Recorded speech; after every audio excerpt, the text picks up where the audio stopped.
আমাদের এলাকার মহল্লা সব জায়গাতে আমরা মাদকের ব্যাপক বিস্তার লক্ষ্য করছি। এই জন্য আজকে আমি একটু দাঁড়িয়ে কিছু কথা বলতে চাই। সকল আমাদের পক্ষ করবেন, যার দরুন ছিনতাই, চাঁদাবাজি অনেক কিছু বেড়ে গেছে এলাকায়। বিভিন্ন জায়গায় যারা মাদক শক্তি তারা আমাদেরকে ডিস্টার্ব করছে।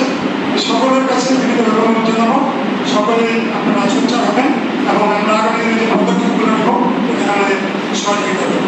সবাইকে ধন্যবাদ।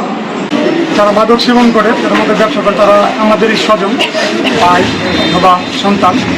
আমরা তারা সবাই তাদেরকে বুঝিয়ে আমরা তাদের মাদক থেকে দূরে সরানোর চেষ্টা করব এবং আমরা এটা পর্যায়ক্রমে সামাজিক আন্দোলন করে তুলব, যাতে করে আমাদের এলাকার মাদক যুব সমাজ, তরুণ সমাজ ধ্বংসের হাত থেকে রক্ষা পায়।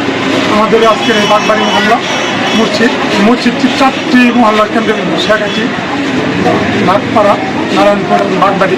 আমরা এখান থেকে আজকে থেকে আমরা কিছু কার্যক্রম গ্রহণ করবো।